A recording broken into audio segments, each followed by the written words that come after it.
도련님, 저 돌쇠 이 목숨이 다하는 날까지 도련님을 모시겠습니다. 여러분, 방금 그 말 들으셨습니까? 떠나도 됐습니다. 누구도 뭐라 안 했을 겁니다. 주인 집은 망했고 종 문서도 없었거든요. 그냥 가면 그만이었습니다. 그런데 이 늙은 종은 스스로 남았습니다. 아무것도 없는 10살짜리 도련님 곁에 자기 발로 남았지요. 대체 왜 남았을까요? 무엇이 이 늙은 노비를 붙잡았을까요? 자, 그럼 옛날 아주 먼 옛날 호랑이가 담배 피우던 그 시절로 함께 떠나보시지요. 사연 시작 전 구독과 좋아요를 눌러주신다면 저에게는 큰 힘이 됩니다. 그럼 사연 시작합니다. 어느 고을에 제법 이름난 양반 가문이 있었습니다. 대대로 벼슬을 지낸 명문가였지요. 넓은 기와 집의 곳간은 늘 가득 찼고 종만 해도 20명이 넘었답니다. 그 집안의 외아들이 바로 수연이었습니다. 어린 수연은 아버지의 무릎에 앉아 천자문을 배우고 어머니의 품에서 잠이 들곤 했지요. 세상 모르고 자라는 도련님이었습니다. 그런데 말입니다. 행복이란 것은 참으로 허망한 것이어서 한순간에 무너지기도 한답니다. 그해 봄 도성에서 날아온 소식은 청천벽력과도 같았습니다.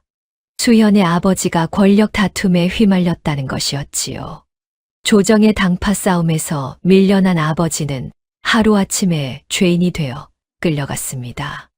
아버지, 어린 수연이 대문 앞에서 울부짖었지만 포졸들은 아랑곳하지 않았습니다. 쇠사슬에 묶인 아버지의 뒷모습이 점점 멀어져 갔지요. 그리고 석 달 뒤, 먼 유배지에서 비보가 날아들었습니다. 아버지가 그곳에서 숨을 거두셨다는 소식이었거든요. 낯선 땅에서 병을 얻어 홀로 눈을 감으셨다 하니 그 얼마나 억울하고 외로우셨을까요? 어린 수연은 상복을 입었습니다. 10살도 채 되지 않은 어린 것이 상주가 된 것이지요. 그런데 슬픔도 잠시 더 끔찍한 일이 벌어지기 시작했습니다. 아버지의 장례가 끝나기도 전에 친척들이 몰려들었거든요. 평소에는 얼굴도 비추지 않던 먼 친척들이었습니다. 그들은 대청마루에 둘러앉아 이른바 문중회의라는 것을 열었지요. 허허, 이 어린 것이 어찌 가산을 관리하겠소? 큰아버지 뻘되는 자가 먼저 입을 열었습니다. 그러게 말이오. 어린 상주가 재산을 쥐고 있으면 가문이 망하는 법이지요. 다른 친척이 맞장구를 쳤습니다. 수연은 구석에 쭈그려 앉아 그 광경을 지켜볼 수밖에 없었지요. 그들의 눈빛은 슬픔이 아니었습니다. 탐욕이었습니다. 회의의 결론은 이미 정해져 있었습니다. 우리가 가산을 맡아 관리하겠소. 이 아이가 성년이 될 때까지만 말이오. 그 말은 거짓이었지요. 성년이 되면 돌려준다고 했지만 그런 날은 영영 오지 않을 게 뻔했습니다. 친척들은 토지 문서를 가져갔습니다. 곳간의 열쇠도 빼앗았지요. 종들의 노비 문서까지 하나하나 챙겨갔습니다. 하지만 그것으로 끝이 아니었답니다. 그건 그렇고 빈 문제가 있지 않소. 한 친척이 능청스럽게 말을 꺼냈습니다. 빚이라뇨? 무슨 빚 말씀이십니까? 수연이 고개를 들었습니다. 아버지는 빚을 진 적이 없었거든요. 오히려 가난한 친척들에게 돈을 빌려주셨지요. 그런데 친척들의 대답은 기가 막혔습니다. 내 아비가 우리에게 진 빚 말이다. 문중에서 빌려간 돈이 꽤 되지 않느냐. 그건 아버지가 빌려주신. 뭐라, 이 어린 것이 어른에게 말대꾸냐. 수연의 말은 묵살되었습니다. 아버지가 생전에 베푼 은혜가 하루아침에 빚으로 둔갑한 것이지요. 이 빚을 갚으려면 이 낡은 초가집이라도 내놓아야 할 텐데. 에이, 그래도 피부치인데 그러겠소. 초가집 한 채는 남겨두시오. 친척들은 서로 눈짓을 주고받으며 킬킬거렸습니다. 마치 짜고 치는 노름판 같았지요. 결국 수연에게 남은 것은 허물어져 가는 초가집 한 채뿐이었습니다. 넓은 기와집도 곳간도 논과 밭도 모두 빼앗겼거든요. 친척들이 떠나고 나자 종들도 하나둘 사라지기 시작했습니다. 어떤 이는 밤중에 도망쳤고 어떤 이는 대놓고 짐을 싸서 나갔지요. 도련님, 저희도 먹고 살아야 하지 않겠습니까? 그들의 말이 틀린 것은 아니었습니다. 망한 집안에 남아봤자 굶어 죽을 게 뻔했으니까요. 이틀이 지나자 20명이 넘던 종들이 모두 떠났습니다. 넓은 마당에는 수연 혼자만 덩그러니 남았지요. 10살짜리 어린아이가 홀로 세상에 던져진 것입니다. 그런데 말입니다. 사흘째 되는 날 아침 수연은 마당 한 구석에서 빗자루질하는 소리를 들었습니다. 쓱쓱, 쓱쓱. 고개를 돌려보니 허리 굽은 노인이 마당을 쓸고 있었지요. 돌쇠 아저씨. 수연의 눈이 휘둥그레졌습니다. 돌쇠는 이 집안에서 가장 오래된 종이었거든요. 수연의 아버지가 어릴 적부터 모셨던 그야말로 집안의 역사와도 같은 노인이었습니다. 도련님, 일어나셨습니까? 돌쇠가 빗자루를 멈추고 허리를 폈습니다. 아니, 펴려 했지만 굽은 허리는 좀처럼 펴지지 않았지요. 아저씨는 왜 안 가셨어요? 수연이 조심스럽게 물었습니다. 다른 종들은 모두 떠났는데 왜 이 늙은 노인만 남았는지 이해가 되지 않았거든요. 돌쇠는 빗자루를 내려놓고 수연 앞에 무릎을 꿇었습니다. 도련님, 예, 소인은 갈 곳이 없습니다. 돌쇠의 눈가에 주름이 깊게 패였습니다. 세월의 무게가 고스란히 느껴지는 얼굴이었지요. 대감님께서 저를 거두어 주셨을 때 저는 길에서 굶어 쓰러진 거지였습니다. 대감님의 은혜가 없었다면 저는 진작에 이 세상 사람이 아니었을 것입니다. 돌쇠의 목소리가 떨렸습니다. 그 은혜가 태산 같은데 내 어찌 대감님의 어린 혈육을 두고 가겠습니까? 수연은 말문이 막혔습니다. 뭐라 대답해야 할지 알 수 없었지요. 돌쇠는 그 자리에서 이마를 땅에 대고 절을 올렸습니다. 도련님, 저 돌쇠 이 목숨이 다하는 날까지 도련님을 모시겠습니다. 아, 아저씨, 부디 저를 버리지 마십시오. 수연의 눈에서 눈물이 흘러내렸습니다. 온 세상이 등을 돌린 줄 알았는데 이 늙은 종마는 자신의 곁에 남아 있었던 것이지요. 허물어진 초가집 처마 밑에서 어린 도련님과 늙은 종은 서로를 부둥켜 안고 울었습니다. 세상은 그들에게 아무것도 남겨주지 않았지만 그들에게는 서로가 있었습니다. 그리고 이것이 10년에 걸친 기나긴 이야기의 시작이었답니다. 그렇게 며칠이 흘렀습니다. 수연과 돌쇠는 허물어져 가는 초가집에서 하루하루를 버텼지요. 하지만 형편은 나아지지 않았습니다. 아니, 오히려 더 나빠지기만 했답니다. 곳간은 텅 비어 있었고 먹을 것이라곤 마당에 난 풀뿌리밖에 없었거든요. 돌쇠는 아침마다 산으로 올라가 나무를 캐왔습니다. 그것을 삶아서 수연에게 먹였지요. 하지만 노인의 몸은 점점 쇠약해져 갔습니다. 수연은 그 모습을 지켜보며 마음이 찢어지는 것 같았습니다. 어느 날 밤이었습니다. 수연은 잠을 이루지 못하고 뒤척이다가 달빛 아래 마당에 쪼그려 앉은 돌쇠를 발견했지요. 노인은 무언가를 들여다보고 있었습니다. 돌쇠 아저씨. 수연이 조심스럽게 다가갔습니다. 돌쇠가 들고 있던 것은 낡은 종이 한 장이었지요. 그게 뭐예요? 아, 도련님. 주무시지 않고 돌쇠가 황급히 종이를 숨기려 했습니다. 하지만 수연은 이미 그것이 무엇인지 알아보았지요.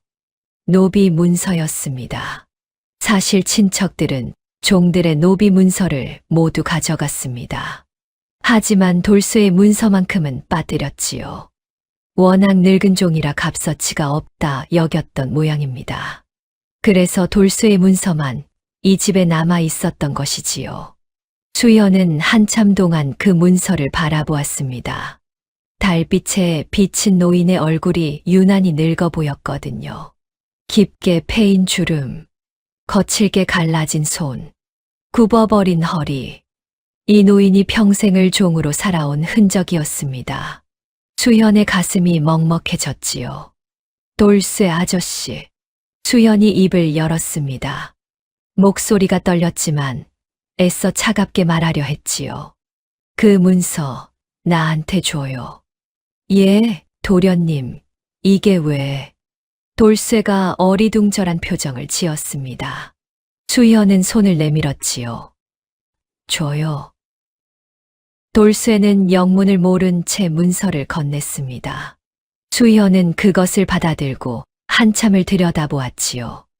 꼬깃꼬깃한 종이 위에 돌쇠의 이름이 적혀 있었습니다. 이 종이 한 장이 한 사람의 일생을 묶어두었던 것이지요. 수연은 그 문서를 돌쇠에게 도로 내밀었습니다. 이건 아저씨 거예요. 도련님? 이제 나한테 줄 수 있는 건 이것뿐이에요. 수연의 목소리가 갈라졌습니다. 하지만 표정만은 애써 굳게 유지했지요. 찢든 태우든 아저씨 맘대로 해요.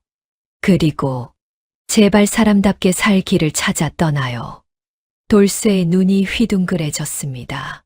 수연의 말뜻을 이해하는데 시간이 걸렸거든요. 도련님, 그게 무슨... 아저씨는 이제 자유예요. 수연이 단호하게 말했습니다. 나는 아무것도 없어요. 돈도 없고 힘도 없고 앞으로 어떻게 될지도 몰라요. 이런 나를 따라다니면 아저씨만 굶어 죽을 거예요. 도련님, 아저씨는 충분히 했어요. 아버지한테도 나한테도. 이제 그만 가요. 수연의 눈가가 붉어졌습니다. 하지만 눈물은 꾹 참았지요. 울면 안 된다고 생각했거든요. 어린 도련님은 자신이 할 수 있는 마지막 배려를 하고 있었습니다. 자신을 따라다니다 굶어 죽을 바에야 차라리 내쫓는 게 낫다고 여겼던 것이지요. 하지만 돌쇠는 그 문서를 받지 않았습니다. 아니, 받기는커녕 갑자기 수연의 발치에 엎드려 버렸지요. 쿵! 무릎이 땅에 닿는 소리가 크게 울렸습니다. 그리고 이어진 것은 노인의 통곡이었습니다. 도련님! 돌쇠의 어깨가 들썩거렸습니다. 그 느낌이 밤 공기를 가득 메웠지요. 저를 버리시려는 겁니까? 버리는 게 아니라... 아닙니다. 이건 버리시는 겁니다. 돌쇠가 고개를 들었습니다. 달빛에 비친 노인의 얼굴은 눈물 범벅이었지요. 도련님, 제가 왜 여기 남았는지 아십니까?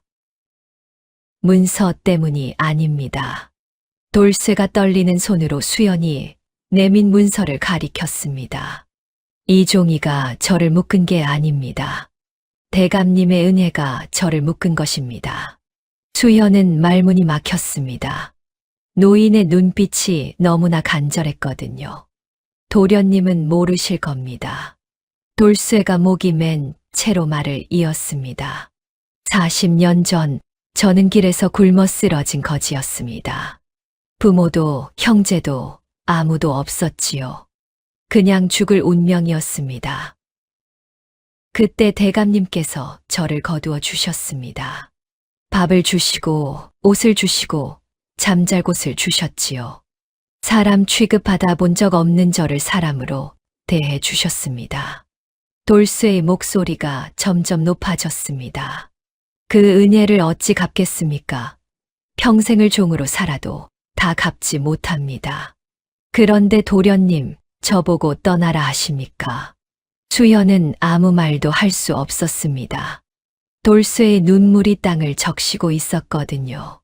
소인을 버리시면 소인은 갈 곳이 없습니다. 돌쇠가 다시 이마를 땅에 찧었습니다. 자유가 무슨 소용입니까? 은혜를 저버리고 얻는 자유가 무슨 값어치가 있겠습니까? 아저씨, 도련님 제발 이 문서를 거두어 주십시오. 노인의 통곡이 밤하늘에 울려 퍼졌습니다.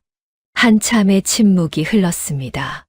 수연은 돌쇠를 내려다보며 입술을 깨물었지요. 내쫓으려 했던 것이 오히려 노인에게 상처가 될 줄은 몰랐거든요.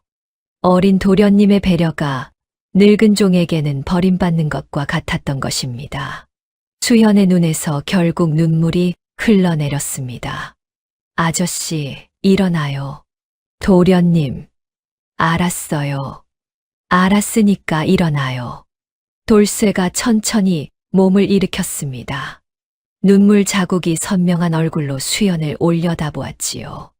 수연은 손에 들린 노비 문서를 내려다보았습니다. 이 종이 한 장을 어떻게 해야 할지 고민이 되었거든요. 그때 돌쇠가 조심스럽게 손을 내밀었습니다. 도련님, 그 문서를 제가 맡아도 되겠습니까? 예, 찢거나 태우지 않겠습니다. 다만, 돌쇠는 수연의 손에서 문서를 건네받았습니다. 그리고 그것을 정갈하게 접기 시작했지요. 한 번, 두 번, 세 번. 곱게 접힌 문서를 돌쇠는 수연의 품에 다시 넣어주었습니다. 이 문서가 있어야 제가 도련님을 모실 명분이 생깁니다. 명분이요? 수연이 고개를 갸웃거렸습니다. 돌쇠가 빙그레 웃었지요. 그렇습니다. 세상 사람들이 뭐라 하겠습니까? 왜 저 늙은이가 몰락한 집안에 붙어 있느냐고 손가락질하겠지요. 하지만 이 문서가 있으면 다릅니다. 저는 이 집안의 종이니까요. 주인을 모시는 것이 당연한 것 아니겠습니까? 수연은 그제야 돌쇠의 뜻을 이해했습니다. 노비 문서는 속박의 상징이었습니다. 하지만 돌쇠는 그것을 다른 의미로 받아들이고 있었지요. 스스로 종의 자리에 남겠다는 선언. 그것이야말로 누가 시켜서가 아닌 자발적인 충성이었습니다. 죽어서 대감님을 뵐 때까지. 돌쇠가 수연의 손을 꼭 잡았습니다. 저는 이 집안의 종입니다. 도련님의 종이 아니라 이 집안의 종입니다. 수연의 눈물이 멈추지 않았습니다. 버리려 해도 떠나지 않는 사람, 자유를 줘도 속박을 택하는 사람, 그것이 돌쇠였지요. 아저씨, 예, 도련님, 고마워요. 그 한마디가 전부였습니다. 하지만 그 한마디에 수연의 모든 마음이 담겨 있었지요. 돌쇠는 다시 한번 깊이 절을 올렸습니다. 황공합니다, 도련님. 그 밤 달빛 아래 두 사람은 오래도록 마당에 앉아 있었습니다. 세상은 여전히 차갑고 험했지만 그들 사이에는 따스한 무언가가 흐르고 있었지요. 신부는 주인과 종이었습니다. 하지만 그 마음은 어쩌면 가족보다 더 깊은 것이었는지도 모릅니다. 그렇게 두 사람의 진짜 인연이 시작되었답니다. 그렇게 주인과 종은 함께 살아가기로 했습니다. 하지만 살아간다는 것, 그것이 문제였지요. 당장 내일 먹을 것이 없었거든요. 수연은 태어나서 한 번도 굶어본 적이 없었습니다. 밥은 늘 차려져 있었고 반찬은 언제나 넘쳤지요. 배고픔이 무엇인지 몰랐던 어린 도련님이었습니다. 그런데 이제는 달랐습니다. 하루, 이틀, 사흘. 굶주림은 생각보다 빨리 찾아왔지요. 수연은 양반가의 도련님이었습니다. 붓 잡는 법은 알았지만 불 지피는 법은 몰랐지요. 책 읽는 법은 알았지만 쌀 구하는 법은 까맣게 몰랐습니다. 도련님, 잠시만 기다려 주십시오. 돌쇠가 아침마다 집을 나섰습니다. 하지만 텅 빈 손으로 돌아오는 날이 더 많았지요. 나흘째 되는 날, 수연은 더 이상 버틸 힘이 없었습니다. 돌쇠, 아저씨. 기운 없는 목소리로 돌쇠를 불렀지만 돌쇠는 이미 밖으로 나간 뒤였지요. 수연은 그대로 방구석에 쓰러져 누웠습니다. 배가 등에 붙을 것 같았거든요. 돌쇠는 마을을 뛰어다녔습니다. 일거리를 구하기 위해서였지요. 하지만 늙은 종을 써주겠다는 곳은 없었습니다. 에이, 저 늙은이가 무슨 일을 하겠어. 망한 집안 종놈이 왜 여길 와? 사람들의 반응은 차가웠습니다. 돌쇠는 이를 악물었지요. 그때 마을 부잣집 뒷마당에서 코를 찌르는 냄새가 풍겨왔습니다. 저기요, 저 일 좀 하면 안 되겠습니까? 돌쇠가 부잣집 마당으로 뛰어들어갔습니다. 하인들이 고개를 돌렸지요. 뭐야, 저 늙은이? 저기 쌓인 걸음 말입니다. 제가 치워드리겠습니다. 돌쇠가 가리킨 곳에는 산더미 같은 걸음이 쌓여 있었습니다. 소와 말의 배설물이 뒤섞여 악취가 진동했지요. 아무도 하려 하지 않는 가장 천하고 더러운 일이었습니다. 이 늙은이가 저걸 치우겠다고? 하인들이 킬킬거렸습니다. 하지만 돌쇠는 개의치 않았지요. 품삯 대신 좁쌀 한 줌만 주십시오. 그날부터 돌쇠는 남들이 꺼리는 일만 찾아다녔습니다. 걸음을 치우고 똥장군을 쳤습니다. 더럽고 냄새나는 일이라면 마다하지 않았지요. 온몸이 악취에 절었습니다. 사람들은 코를 막고 피해갔지요. 하지만 돌쇠는 개의치 않았습니다.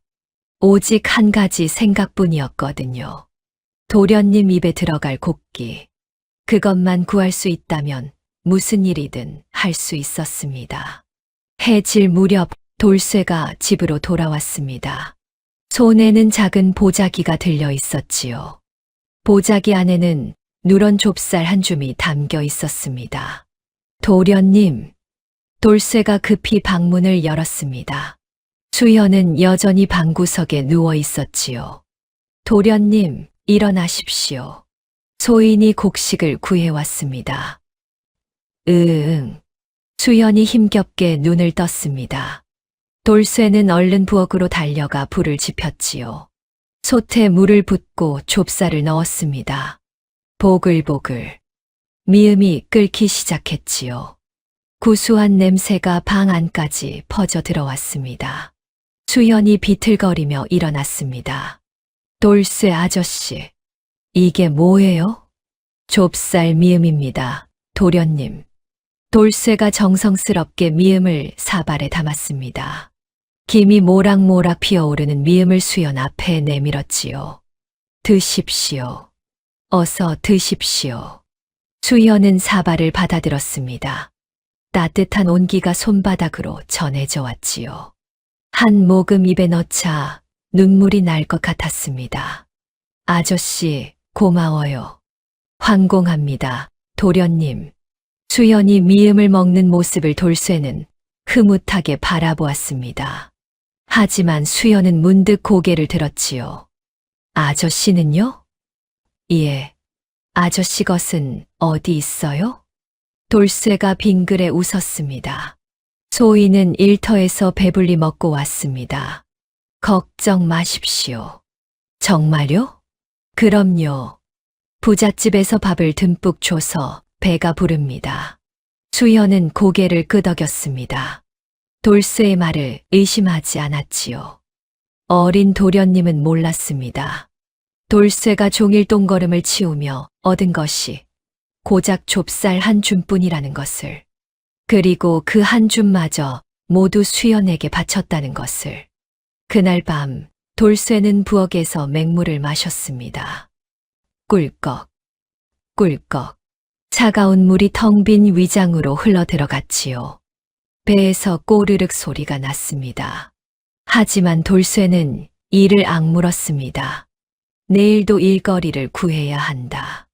노인은 굶주린 배를 움켜쥐고 잠을 청했지요.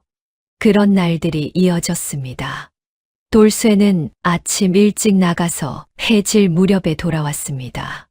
손에는 늘 작은 보자기가 들려 있었지요. 도련님, 오늘은 쌀을 구했습니다. 도련님, 오늘은 콩을 얻어왔습니다. 매번 돌쇠는 웃으며 말했습니다. 소인은 일터에서 먹고 왔으니 걱정 마십시오. 수연은 그 말을 믿었습니다.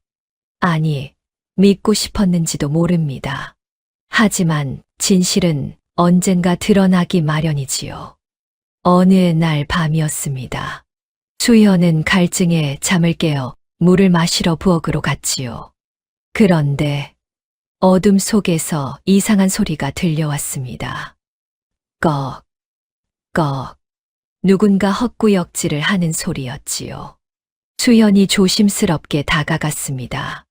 희미한 달빛 아래 돌쇠가 부엌 구석에 웅크리고 있었지요. 손에는 맹물이 담긴 바가지가 들려 있었습니다. 돌쇠 아저씨, 수연이 나직이 불렀습니다. 돌쇠가 화들짝 놀라며 고개를 돌렸지요. 도련님, 왜 안 주무시고? 아저씨, 지금 뭐 해요?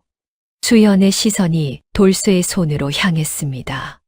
맹물이 담긴 바가지, 그리고 텅 빈 솥. 수연은 모든 것을 이해했지요.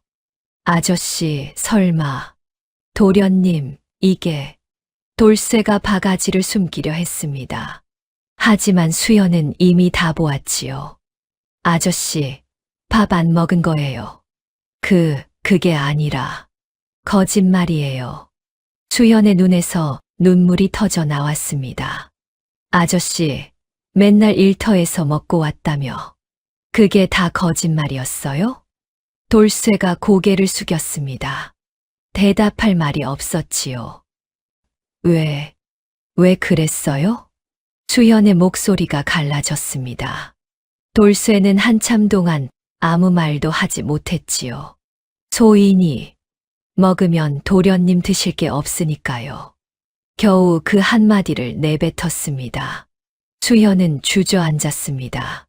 자신은 매일 배불리 먹었습니다. 돌쇠가 가져오는 미음과 죽으로 허기를 채웠지요. 그런데 그 모든 것이 이 노인의 굶주림 위에 세워진 것이었습니다. 아저씨, 도련님, 울지 마십시오. 돌쇠가 수연의 앞에 무릎을 꿇었습니다. 소인은 괜찮습니다. 늙은 몸이라 많이 안 먹어도 됩니다. 그게 무슨 말이에요? 수연이 돌쇠의 손을 붙잡았습니다. 거칠고 갈라진 손이었지요. 흙과 거름이 손금에 박혀 있었습니다. 평생 굳은 일만 해온 손이었습니다. 아저씨, 이제부터 같이 먹어요. 도련님, 같이 굶든지 같이 먹든지 해요. 나만 먹으면 그건 싫어요. 수연의 눈이 빨갛게 충혈되어 있었습니다. 돌쇠는 차마 고개를 들 수 없었지요. 그날 밤 수연은 잠을 이루지 못했습니다. 돌쇠의 굽은 등이 자꾸 눈앞에 아른거렸거든요. 내가 할 수 있는 게 뭘까? 수연은 생각했습니다. 밥을 구할 수도 일을 할 수도 없는 자신이 원망스러웠지요. 그때 문득 방 한 구석이 눈에 들어왔습니다. 거기에는 친척들이 미처 가져가지 못한 낡은 책 몇 권이 놓여 있었지요. 그래, 나는 양반이다.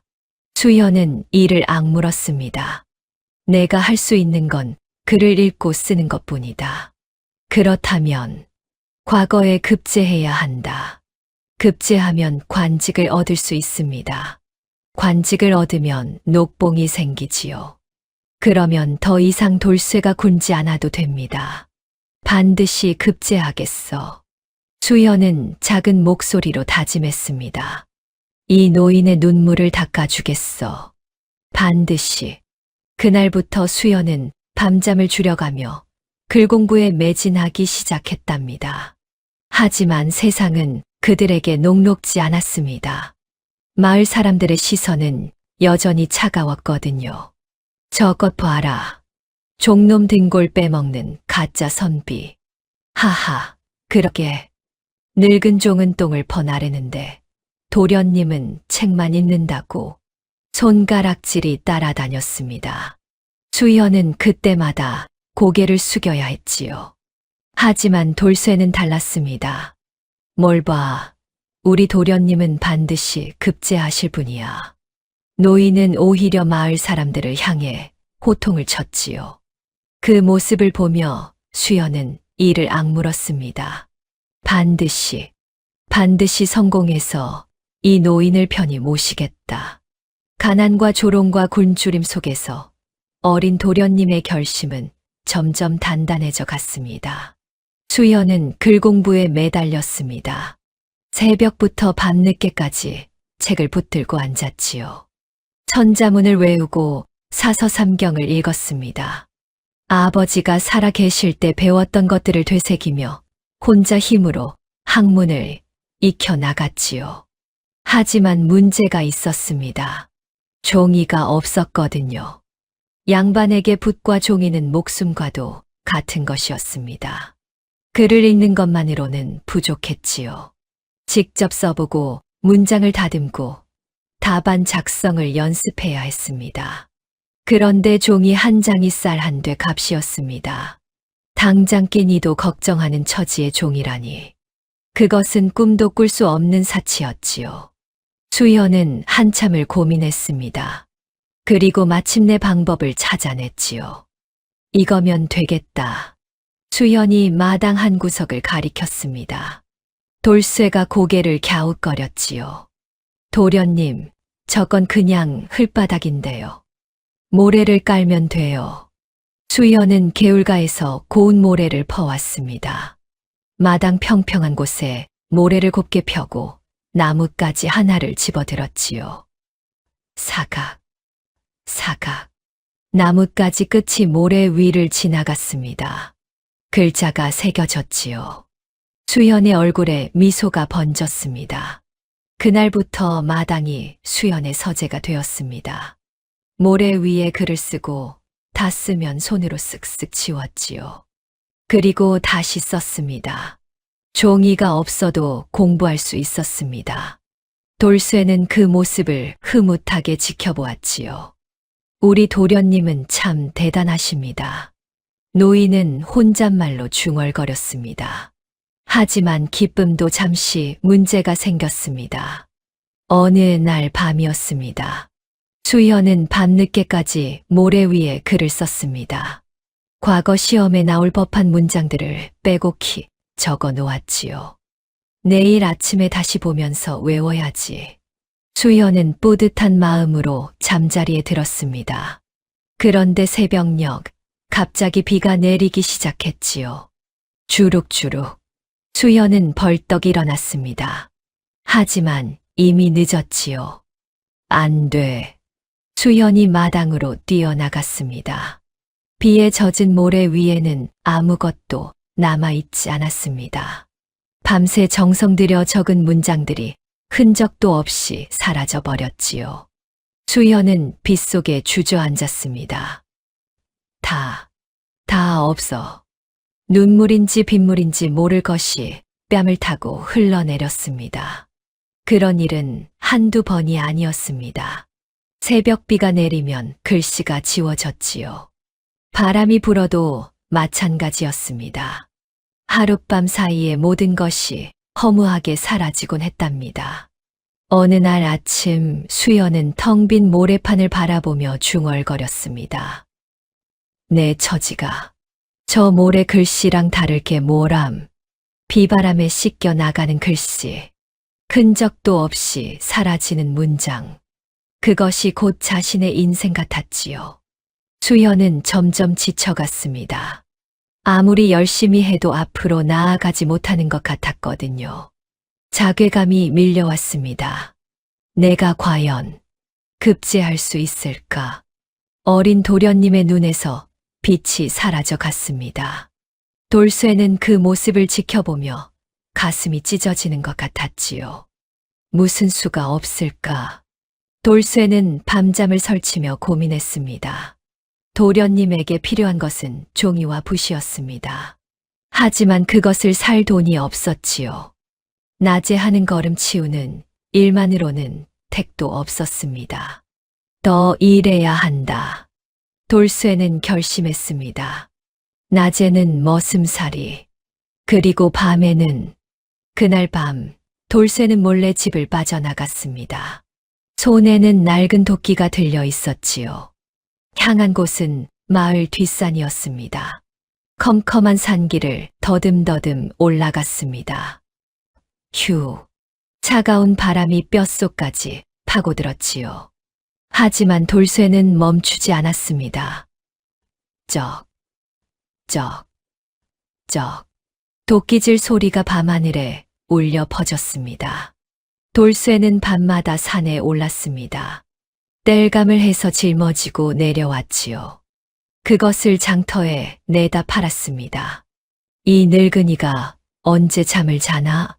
마을 사람들이 수군거렸습니다. 돌쇠는 낮에도 일하고 밤에도 일하고 있었거든요. 노인의 몸은 점점 쇠약해져 갔습니다. 그러나 멈출 수 없었지요.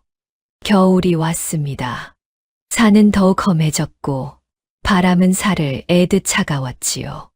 돌쇠의 손등은 갈라지고 터졌습니다. 동상에 걸려 손가락 끝이 퉁퉁 부어올랐지요. 하지만 도끼질은 멈추지 않았습니다. 쩍, 쩍, 쩍. 노인의 숨소리가 거칠어졌지만 그래도 나무를 베었습니다. 도련님의 종이와 붓. 그것만 생각하면 고통 따위는 아무것도 아니었거든요. 그렇게 몇 달이 흘렀습니다. 돌쇠는 푼돈을 한 푼, 두 푼 모았습니다. 해진 옷을 기워 입을 생각도 안 했지요. 신발이 다 떨어져도 새로 사지 않았습니다. 오직 한 가지 목표만 바라보았거든요. 그리고 마침내 장날이 돌아왔습니다. 돌쇠는 이른 아침에 장터로 향했습니다. 품에는 그동안 모은 돈이 들어 있었지요. 노인의 발걸음은 어느 때보다 가벼웠습니다. 한 집 파는 곳이 어디요? 돌쇠가 장터를 두리번거렸습니다. 드디어 한지를 파는 좌판을 찾아냈지요. 이 종이 얼마요? 새하얀 한지 10장에 엽전단 양이요. 그럼 이 붓은요? 붓은 석양이요. 돌쇠는 품에서 돈을 꺼냈습니다. 한 푼, 두 푼 세어보니 딱 8냥이 있었지요. 한지 10장이랑 붓 하나 주시오. 예, 여기 있소. 돌쇠는 종이와 붓을 받아들었습니다. 새하얀 한지, 그리고 새 붓 한 자루. 노인의 손이 부들부들 떨렸습니다. 기쁨 때문이었지요. 집으로 돌아오는 길, 돌쇠의 얼굴에는 미소가 가득했습니다. 도련님이 좋아하실 거야. 혼잣말을 중얼거리며 걸음을 재촉했지요. 노인은 몰랐습니다. 아니, 신경 쓰지 않았습니다. 자신의 옷이 너덜너덜하다는 것을, 신발 밑창이 다 닳아서 맨발이나 다름없다는 것을, 도련님의 종이와 붓. 그것만 있으면 다른 건 아무래도 좋았거든요. 도련님, 돌쇠가 방문을 벌컥 열었습니다. 수현이 고개를 들었지요. 아저씨, 왜 그래요? 이것 좀 보십시오. 돌쇠가 품에서 무언가를 꺼냈습니다. 새하얀 한지 묶음, 그리고 새 붓 한 자루. 수현의 눈이 휘둥그레졌지요. 이게... 수현이 믿을 수 없다는 표정을 지었습니다. 종이에요. 진짜 종이? 그렇습니다, 도련님. 한지 10장이랑 붓입니다. 돌쇠가 자랑스럽게 말했습니다. 이제 모래에 안 쓰셔도 됩니다. 이 종이에 마음껏 쓰십시오. 수현은 한지를 받아들었습니다. 손이 떨렸지요. 아저씨, 이거 어디서 났어요? 수연이 조심스럽게 물었습니다. 돌쇠가 머리를 긁적거렸지요. 그냥 일하다 보니 조금 모았습니다. 조금요? 수연의 눈이 날카로워졌습니다. 그때 수연의 시선이 돌쇠의 손에 닿았지요. 아저씨, 손이. 수연이 돌쇠의 손을 잡았습니다. 갈라지고 터진 손등, 얼어붙어 부어오른 손가락, 굳은 살과 상처로 뒤덮인 손바닥.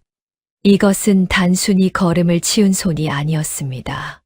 아저씨, 혹시 수연의 목소리가 떨렸습니다. 밤에 산에 가셨어요? 돌쇠가 고개를 숙였습니다. 들킨 것이지요. 아저씨, 수연이 소리쳤습니다. 왜 그랬어요? 왜 아무 말도 안 했어요? 도련님, 이렇게까지 안 해도 됐잖아요. 수연의 눈에서 눈물이 쏟아져 내렸습니다. 돌쇠는 조용히 수연 앞에 무릎을 꿇었습니다. 도련님. 소희는 늙었습니다. 이 늙은 몸으로 도련님께 해드릴 수 있는 게 별로 없습니다. 돌쇠의 목소리가 낮게 가라앉았지요. 다만 도련님이 모래에 글을 쓰시는 모습이 너무 안타까웠습니다. 아저씨, 소인의 손은 아무래도 괜찮습니다. 하지만 도련님의 손은 붓을 잡아야 하지 않겠습니까? 수연은 할 말을 잃었습니다. 이 노인은 자신의 몸을 갈아서 종이와 붓을 샀습니다. 해진 옷을 입고 맨발이나 다름없는 신발을 신으면서도 오직 도련님의 공부 도구만 생각한 것이지요. 수연은 한지를 내려다보았습니다. 새하얀 종이. 하지만 그 위에 돌쇠의 땀과 고통이 스며들어 있는 것 같았습니다. 이 종이에 어떻게 글을 써요? 수연이 흐느꼈습니다. 아저씨 손이 이렇게 됐는데 어떻게 새 붓을 쥐었지만 도무지 움직일 수가 없었지요. 종이 위에 붓을 대는 것이 죄를 짓는 것만 같았습니다. 도련님, 돌쇠가 수연의 손을 감쌌습니다. 그러시면 아니 됩니다. 소인이 왜 이 고생을 했겠습니까? 돌쇠의 눈에도 눈물이 고여 있었습니다. 도련님이 이 종이에 글을 쓰시고 과거에 급제하시는 것, 그것이 소인의 소원입니다.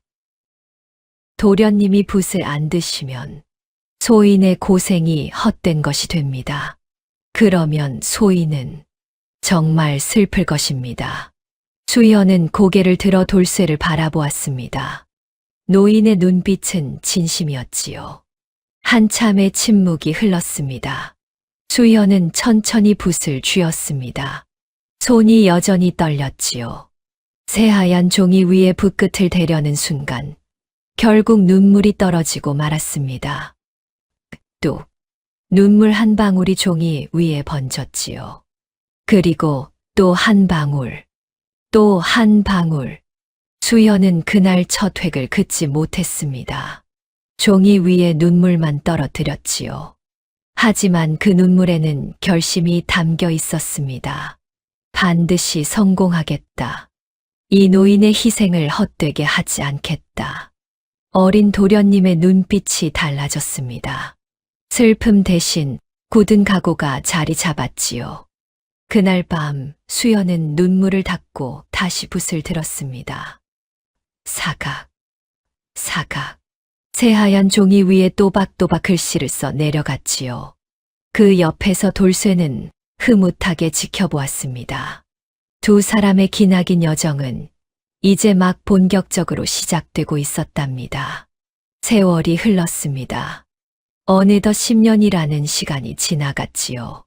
초가집 처마 밑에서 울먹이던 10살배기 도련님은 어엿한 청년 선비가 되었습니다. 어깨가 벌어지고 눈빛이 깊어졌지요. 글 읽는 목소리에는 힘이 실렸습니다. 그리고 굽은 허리로 마당을 쓸던 돌쇠는 이제 허리가 더욱 굽은 노인이 되었습니다. 머리카락은 하얗게 새었고 주름은 더 깊어졌지요. 하지만 두 사람의 인연만큼은 변하지 않았습니다. 어느 가을날이었습니다. 수연이 마당에서 책을 읽고 있었지요. 돌쇠가 조심스럽게 다가왔습니다. 도련님, 왜 그래요, 아저씨? 수연이 고개를 들었습니다. 돌쇠의 표정이 어딘가 달랐지요. 올해 과거 시험이 열린다 합니다. 수연의 손이 멈추었습니다. 과거, 그것은 수연이 10년간 꿈꿔온 것이었습니다. 매일 밤 촛불 아래서 책을 읽었지요. 돌쇠가 사다 준 종이에 글을 썼습니다. 오직 그 꿈 하나만 바라보며 버텨온 세월이었지요. 도성까지는 1000리 길입니다. 돌쇠가 조용히 말했습니다. 도련님, 이제 가셔야 할 때가 되었습니다. 수연은 책을 내려놓았습니다. 가슴이 뛰기 시작했지요. 아저씨. 수연이 돌쇠를 바라보았습니다. 나 혼자 다녀올게요. 아저씨는 여기서 집 지키고 계세요. 무슨 말씀이십니까? 돌쇠가 펄쩍 뛰었습니다. 소인이 어찌 도련님을 혼자 보내겠습니까? 1000리 길을 혼자서요? 하지만 아저씨 몸이... 소인 걱정은 마십시오. 돌쇠가 단호하게 말했지요. 사실 수연은 알고 있었습니다. 돌쇠의 몸이 예전 같지 않다는 것을요. 밤마다 기침 소리가 들렸고 걸음걸이도 전보다 느려졌지요. 그런 노인을 1000리 길에 데려간다는 것이 마음에 걸렸습니다. 아저씨, 정말 괜찮겠어요? 도련님.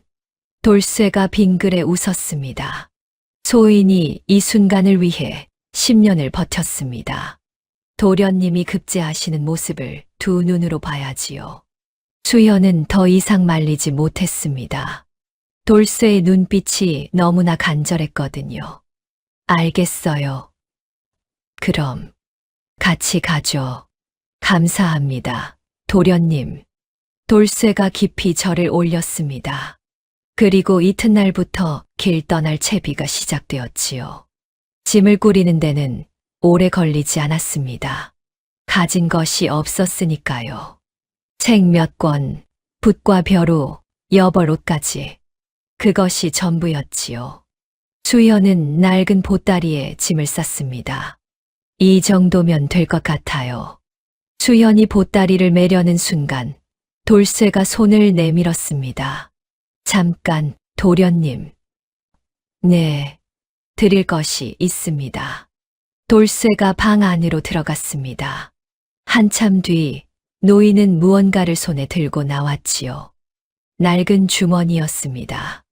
벽장 깊숙이 숨겨두었던 것 같았지요. 이게 뭐예요? 수연이 고개를 갸웃거렸습니다. 돌쇠가 주머니를 풀었지요. 그 안에서 나온 것은 가죽신이에요? 수연의 눈이 휘둥그레졌습니다. 주머니 안에는 새까만 소가죽신 한 켤레가 들어있었지요. 튼튼하고 윤이 나는 아주 좋은 신발이었습니다. 이걸 어디서? 장터에서 가장 좋은 것으로 골랐습니다. 돌쇠가 뿌듯하게 말했지요. 1000리 길을 걸으시려면 신발이 좋아야 합니다. 이거 신으시면 발 하나 안 아프실 겁니다. 수연은 가죽신을 들여다보았습니다. 이것이 얼마나 비싼 물건인지 알았거든요. 양반과 도련님들도 쉽게 사지 못하는 것이었습니다. 아저씨, 이거 얼마나 모은 거예요? 그건 중요하지 않습니다. 돌쇠가 고개를 저었지요. 하지만 수연은 알 수 있었습니다. 10년간 숯을 팔고 거름을 치우고 온갖 꾸준 일을 하며 모은 돈일 것이라는 걸요.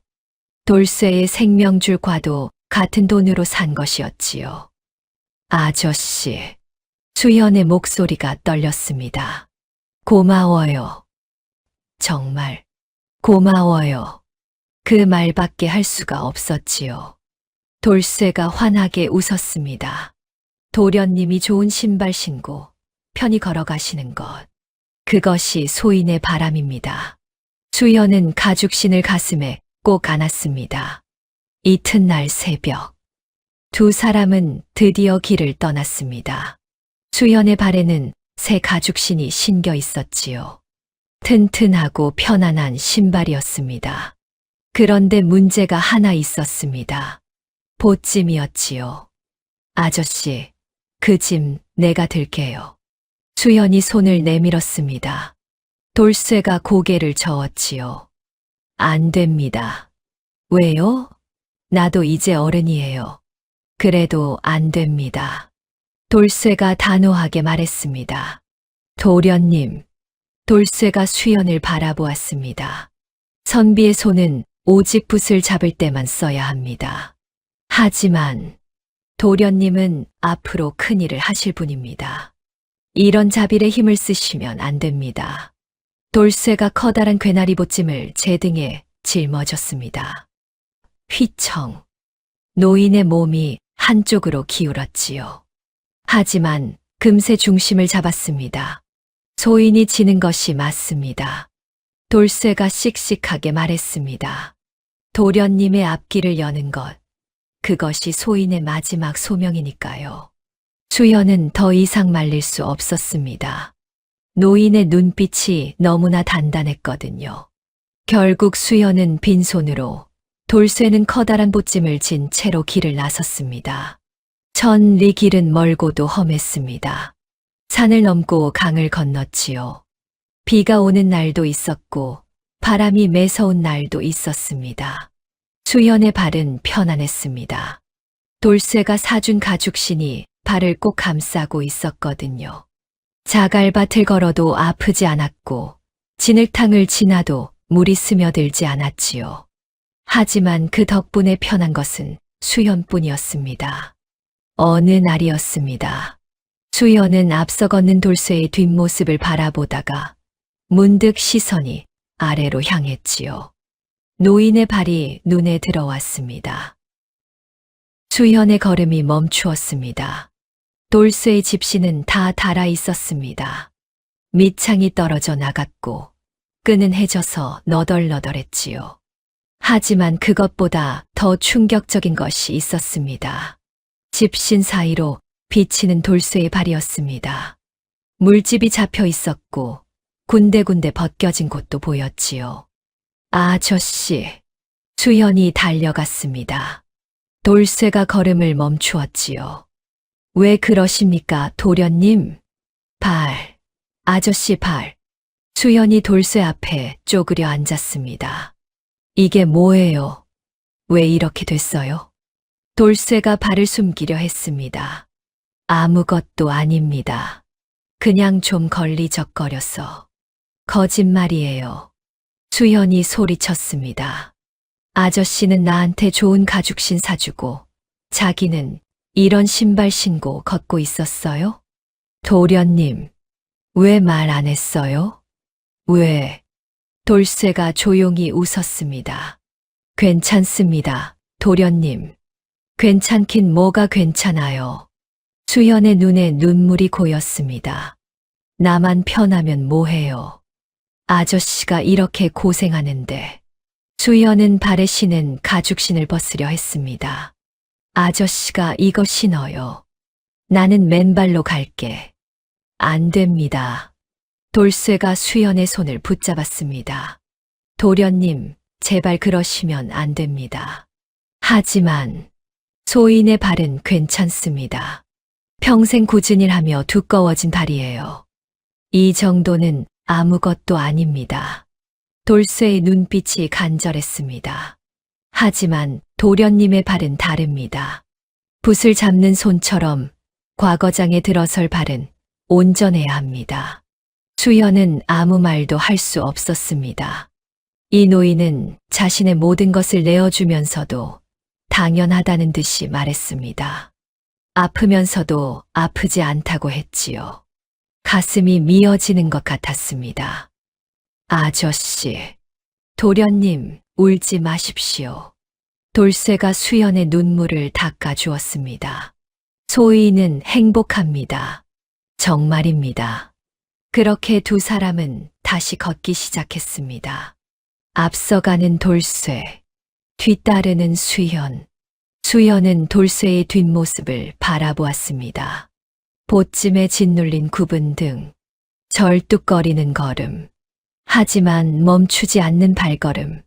그 모습이 가슴에 깊이 새겨졌지요. 며칠 뒤 갑자기 눈이 내리기 시작했습니다. 펑펑 쏟아지는 한방눈이었지요. 순식간에 길이 하얗게 덮였습니다. 두 사람은 묵묵히 걸었습니다. 수현은 문득 발밑을 내려다보았지요. 눈 위에 발자국이 새겨져 있었습니다. 앞서가는 발자국은 삐뚤빼뚤했습니다. 무거운 짐에 휘청거리며 걷는 자국이었지요. 집신 밑창이 달아 군데군데 끊겨 있었습니다. 그 뒤를 따르는 발자국은 반듯했습니다. 튼튼한 가죽신이 찍어낸 깔끔한 자국이었지요. 수현은 멈춰 섰습니다. 눈 위에 두 줄 발자국을 바라보았지요. 거칠고 삐뚤빼뚤한 노인의 발자국. 그것이 제 발자국보다 앞서 나가고 있었습니다. 길을 열어주고 있었지요. 그 순간 수연은 깨달았습니다. 내 어깨에 이 노인의 한평생이 얹혀 있구나. 돌쇠가 10년간 흘린 땀, 깊은 밤 산에서 언손으로 땔감을 하던 날들, 똥걸음을 치우며 모은 푼돈, 그 모든 것이 지금 수연의 발밑에 깔려 있었습니다. 수연은 눈물을 삼켰습니다. 그리고 마음속으로 다짐했지요. 반드시 급제하겠다. 이 노인의 희생을 헛되이 하지 않겠다. 두 사람의 발자국은 눈 위에 선명하게 새겨졌습니다. 그 발자국을 따라 도성이 점점 가까워지고 있었지요. 도성이 코앞이었습니다. 이제 고개 하나만 넘으면 도성의 성문이 보일 터였지요.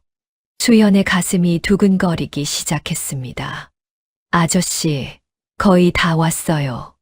수연이 뒤를 돌아보았습니다. 그런데 돌쇠의 모습이 이상했지요. 노인의 얼굴이 핏기 없이 하얗게 질려 있었습니다. 아저씨, 수연이 다가갔습니다. 돌쇠가 억지로 웃음을 지었지요. 괜찮습니다, 도련님. 조금 쉬면. 말이 채 끝나기도 전이었습니다. 퍽. 돌쇠의 몸이 앞으로 꺾이더니 눈반 위로 고꾸라졌지요. 아저씨. 수연이 비명을 질렀습니다. 허겁지겁 달려가 돌쇠를 부축했지요. 노인의 몸이 불덩이처럼 뜨거웠습니다. 아저씨, 정신 차려요. 아저씨. 수연이 돌쇠의 뺨을 가볍게 두드렸습니다. 하지만 노인은 눈을 뜨지 못했지요. 숨소리가 거칠었습니다. 고열에 시달리는 것이 분명했지요. 수연은 사방을 둘러보았습니다. 눈 덮인 산길. 인적은 없고 바람만 매섭게 불어왔지요. 어떻게. 수연의 눈에 눈물이 고였습니다. 그때 저 멀리 희미한 불빛이 보였지요. 산 아래에 주막이 있는 것 같았습니다. 수연은 망설이지 않았습니다. 보찜을 내려놓고 돌쇠를 등에 업었지요. 노인의 몸이 생각보다 무거웠습니다. 하지만 그럴수록 가슴이 아팠지요. 이렇게 가벼워야 할 분이 왜 이렇게 무거운 거야? 살이 빠지고 뼈만 앙상하게 남은 몸이었습니다. 그런데도 무거웠지요. 10년간의 고생이 그 무게에 담겨 있는 것 같았습니다. 수연은 눈길을 띄었습니다. 미끄러지고 넘어지면서도 멈추지 않았지요. 조금만 버텨요, 아저씨. 숨이 턱까지 차올랐습니다. 다리가 후들거렸지요.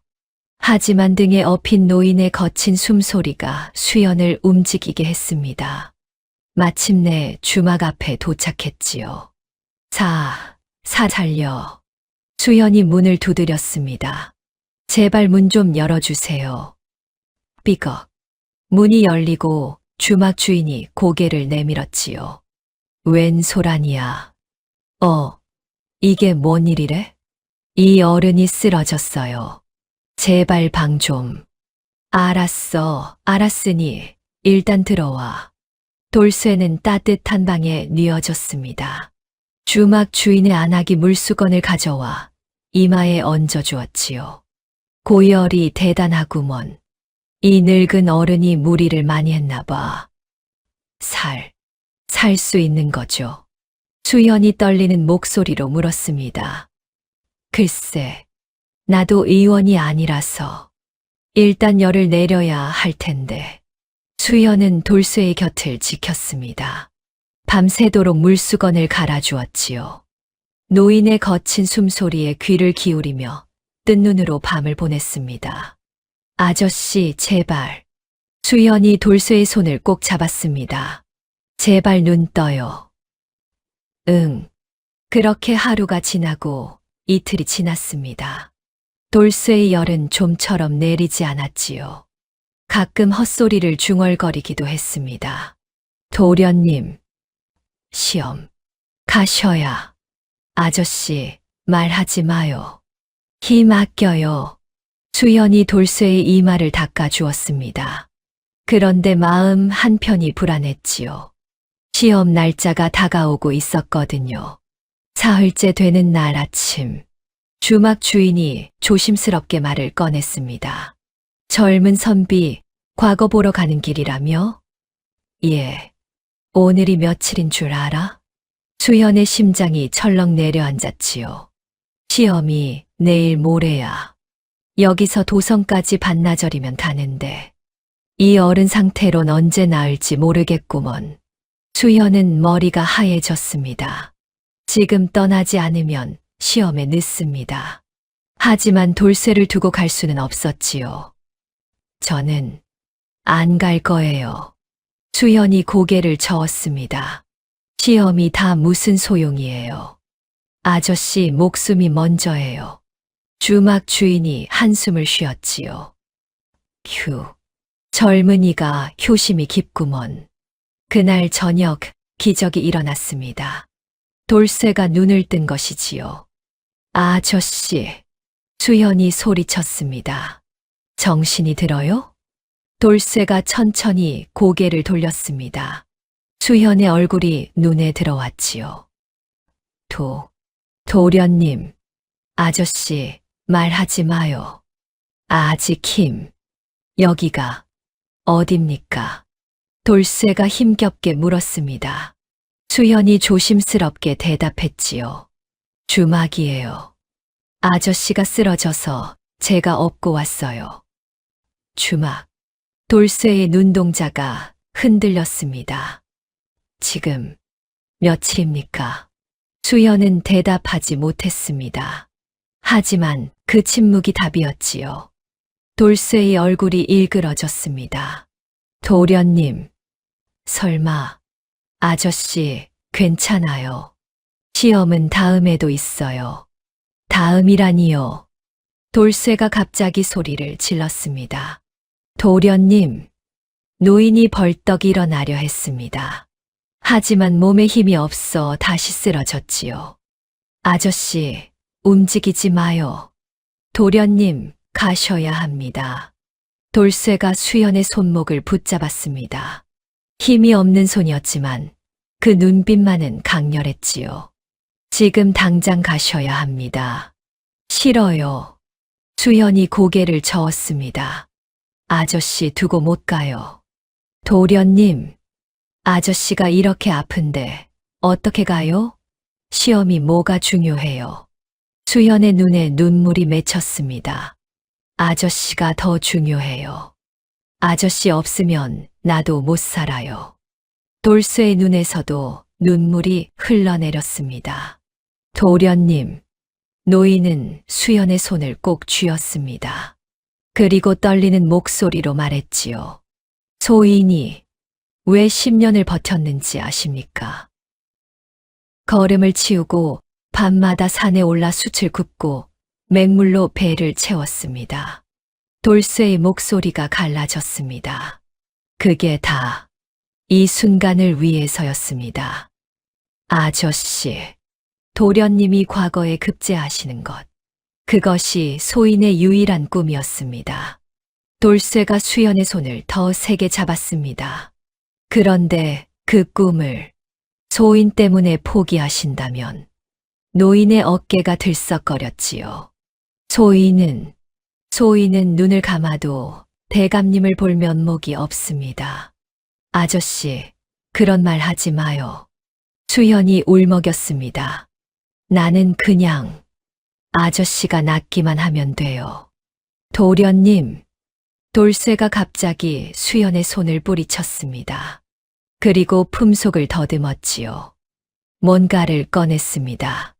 그것은 꼬깃꼬깃한 종이었습니다. 노비 문서였지요. 10년 전 그 밤 수연의 품에 다시 넣어주었던 바로 그 문서였습니다. 이것이 보이십니까? 돌쇠가 문서를 들어 올렸습니다. 소인은 이 문서를 명분으로 도련님을 모셨습니다. 하지만 도련님, 돌쇠의 눈빛이 단호해졌습니다. 도련님이 안 가시면 소인은 여기서 혀를 깨물겠습니다. 뭐라고요? 수연이 소스라치게 놀랐습니다. 아저씨, 무슨 소리예요? 진심입니다. 돌쇠의 눈에는 눈물이 가득했지만 목소리는 단호했습니다. 소인의 10년을 헛되이 만드실 겁니까?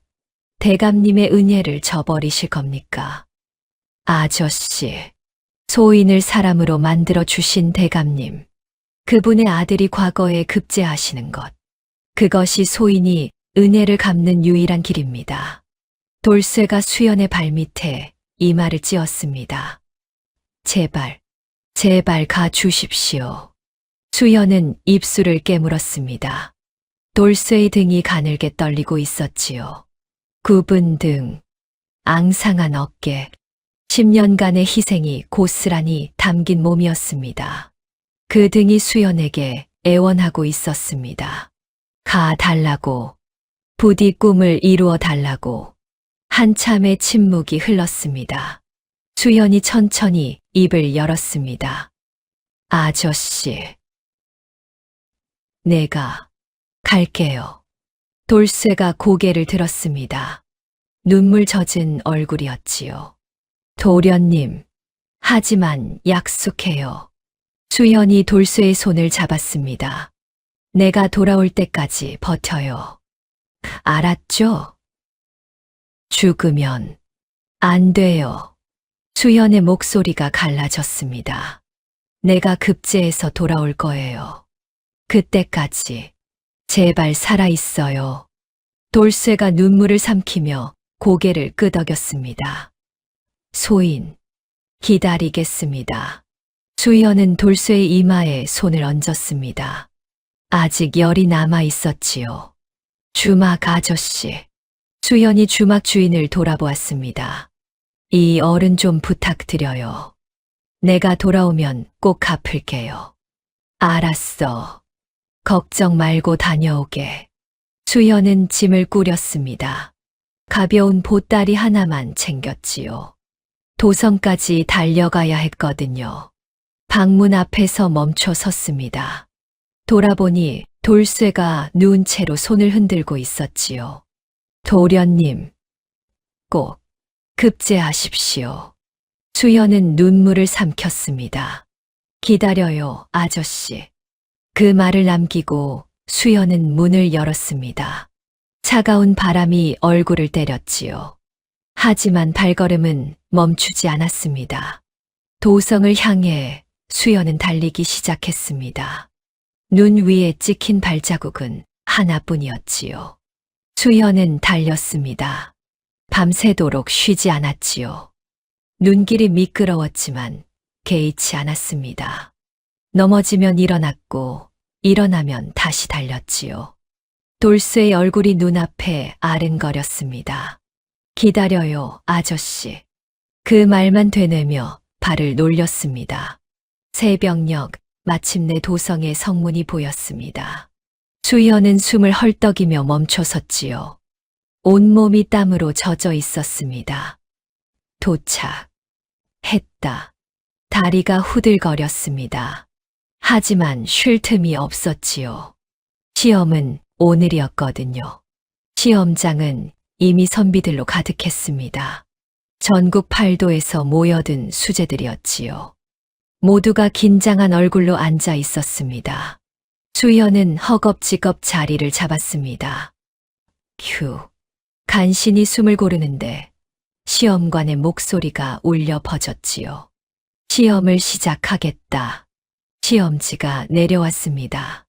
수연은 떨리는 손으로 종이를 펼쳤지요. 글재가 눈에 들어왔습니다. 충과 효, 그 근본을 논하라.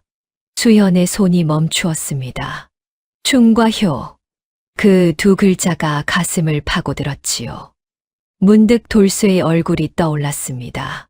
10년 전 발밑에 엎드려 통곡하던 노인, 걸음을 치우며 좁쌀을 구해오던 모습, 맹물로 배를 채우며 미음을 바치던 손, 밤마다 산에 올라 터진 손으로 땔감을 하던 그 뒷모습, 그리고 눈밭에 찍힌 삐뚤빼뚤한 집신 자국. 수연은 붓을 들었습니다. 손이 더 이상 떨리지 않았지요. 나의 글은 먹물이 아니다. 수연은 속으로 되뇌었습니다. 늙은 종의 피땀으로 쓰는 것이다. 붓끝이 종이 위를 달리기 시작했습니다. 글자가 흘러나왔습니다. 머리로 쓰는 것이 아니었지요.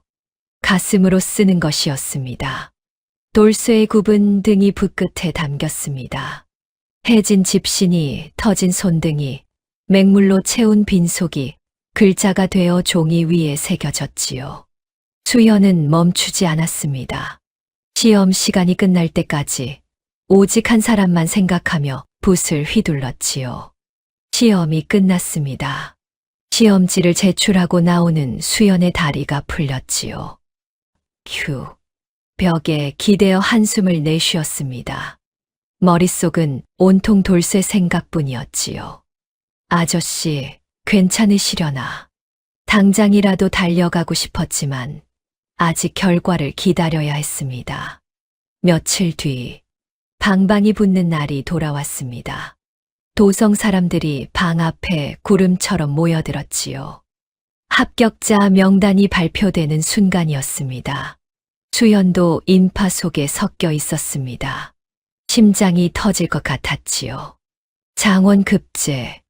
관리가 우렁찬 목소리로 외쳤습니다. 사람들이 일제히 숨을 죽였지요.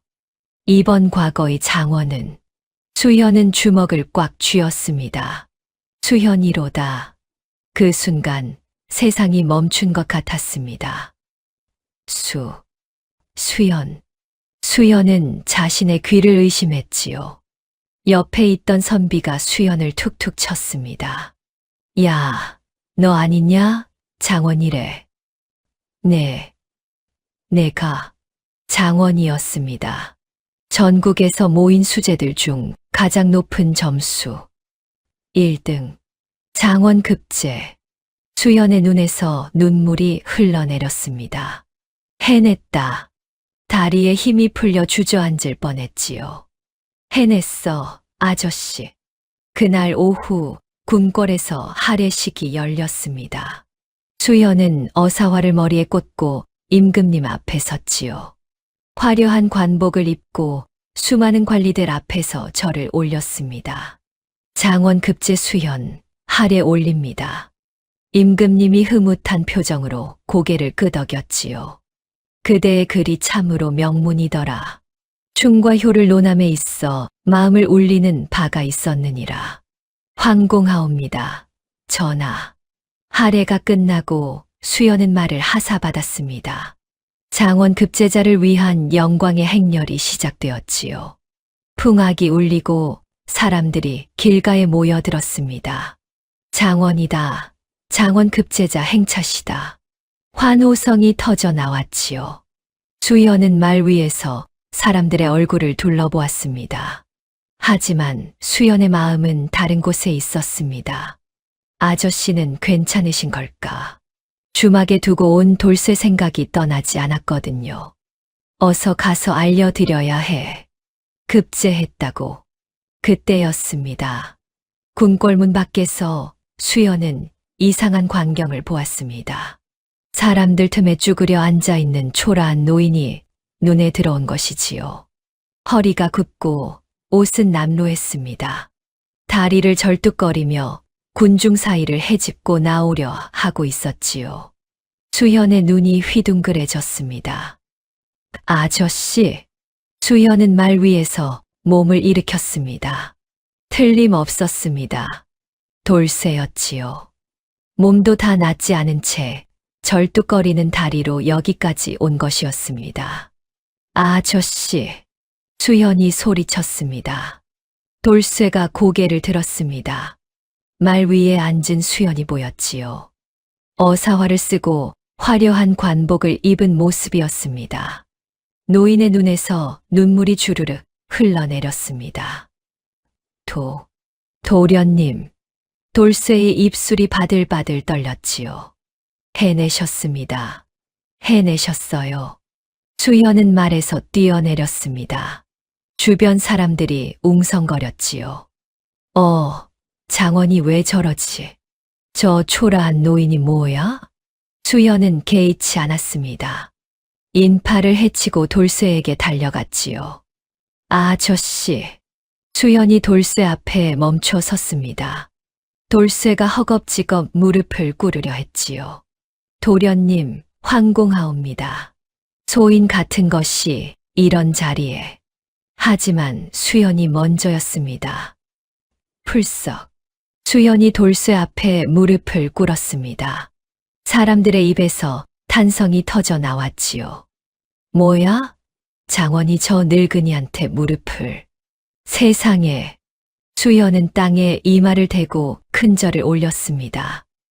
아저씨. 목소리가 떨렸지요.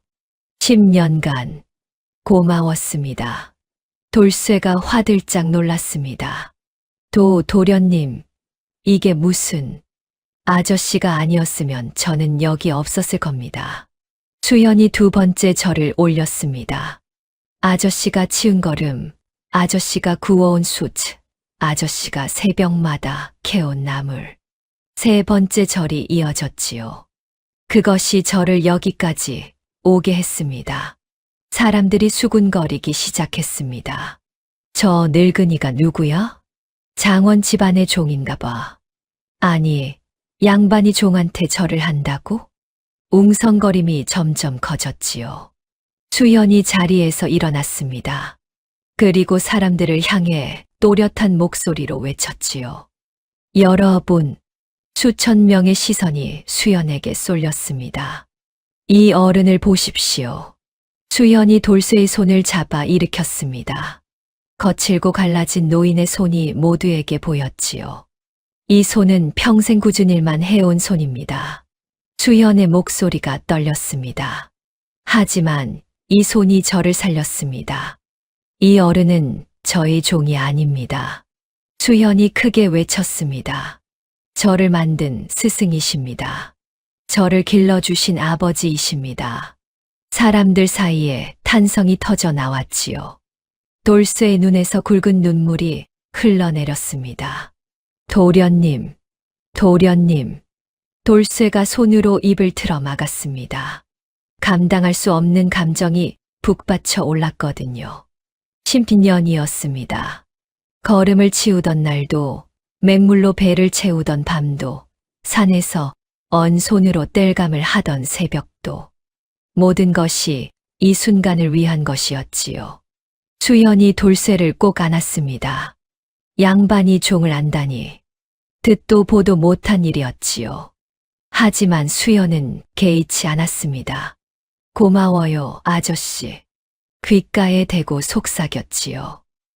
정말 고마워요. 돌쇠의 어깨가 들썩거렸습니다. 평생 흘리지 않았던 눈물이 쏟아져 내렸지요. 소인은 말을 잇지 못했습니다. 수연도 울고 있었거든요. 구경하던 사람들 사이에서 박수가 터져 나왔습니다. 처음에는 한두 명이었지요. 하지만 금세 수백 명으로 번졌습니다. 짝짝짝짝짝. 대단하구나. 저게 진짜 충이고 효야. 어떤 안악은 눈물을 훔쳤습니다. 어떤 노인은 코를 훌쩍거렸지요.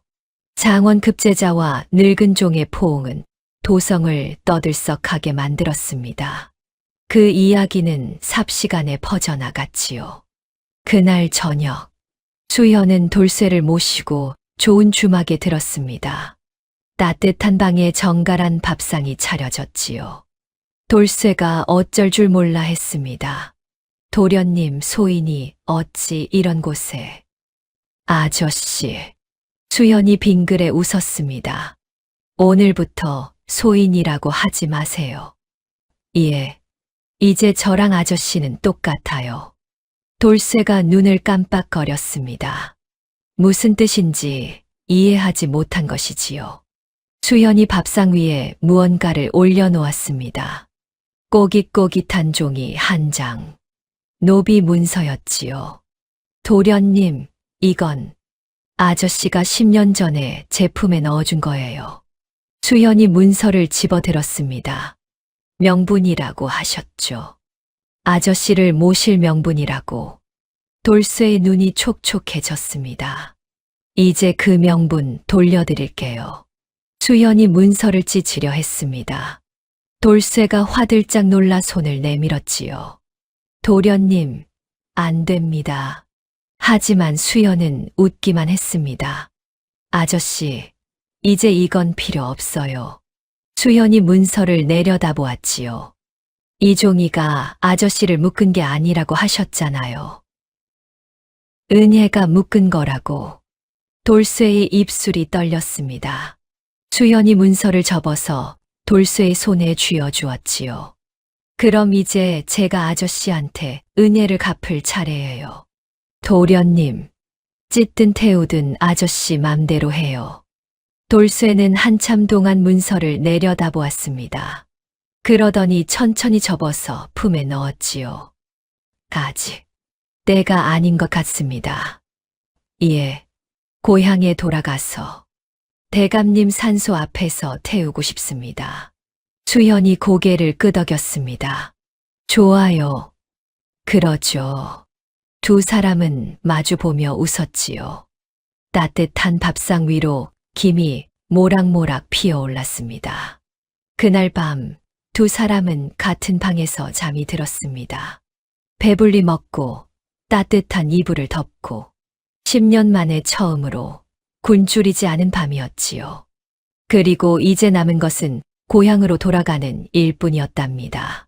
수연은 관직에 올랐습니다.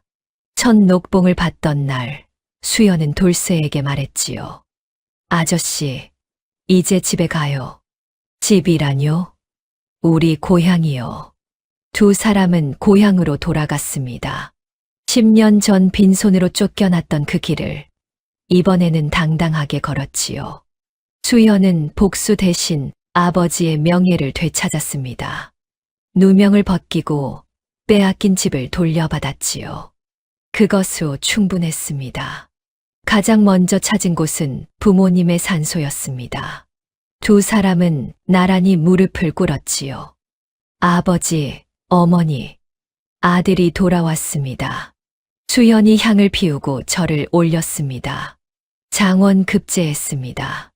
그리고 수연이 옆을 바라보았지요. 이 어른 덕분이었습니다.